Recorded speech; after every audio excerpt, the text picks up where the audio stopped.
All right, so I have here my pork ribs, and I'm gonna go ahead and grab some barbecue rub, and we are gonna sprinkle this right on top of our ribs.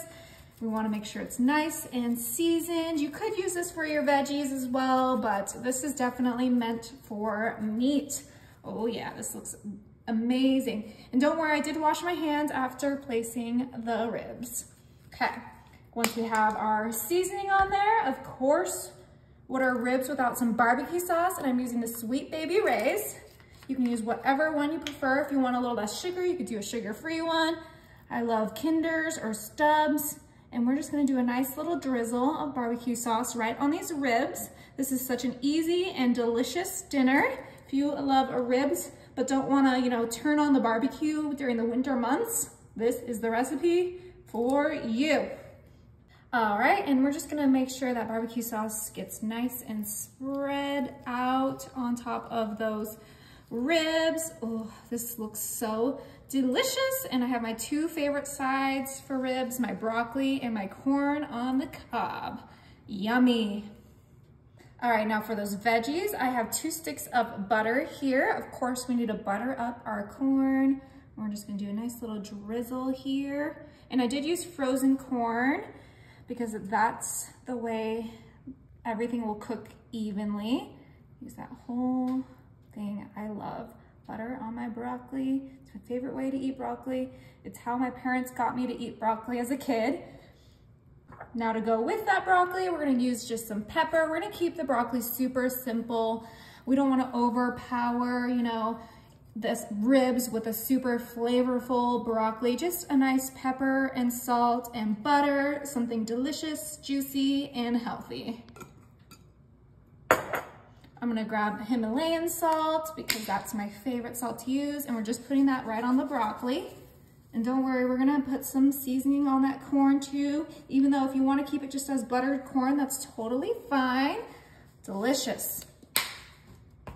Now for that corn, I'm going in with some ranch seasoning. So that's why you don't wanna put any extra salt on there, because this seasoning is salty enough. Oh yes, this is my favorite way to eat corn. Ooh, look, that butter already froze on that corn. That is awesome. This is gonna be really good, you guys. Okay, almost done. Last but not least, I have some Parmesan cheese. And you know what, I did say I was gonna keep it simple with the broccoli, but I think Parmesan cheese is really what's gonna make this broccoli super delicious. Our 1-pan dinner, and I'm gonna put some cheese on the corn as well.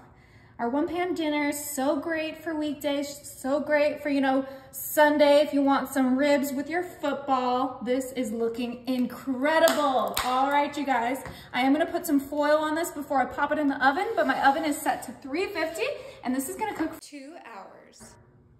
Do you see that steam? Oh my goodness. This looks so delicious, you guys. Okay, let's go ahead and cut some of those ribs off. See how, oh, it's just falling off the bone. Oh my goodness, yes. That looks so good. Best ribs, not on the barbecue, you can ask for. All right, let's grab some corn. I'm gonna do 2 cobs because corn is my favorite. Grab some of this broccoli. Oh my gosh, look at that broccoli. Ooh, that is the perfect dinner. Okay, let's go ahead and give this a try. Now, I am not gonna pick this up because it is gonna just burn. So let's go ahead and just get some of this rib off. Okay, now we can see the real meat in there. Oh, so perfectly cooked. Get a little broccoli with that. Perfect. It smells incredible. Mmm. Mmm.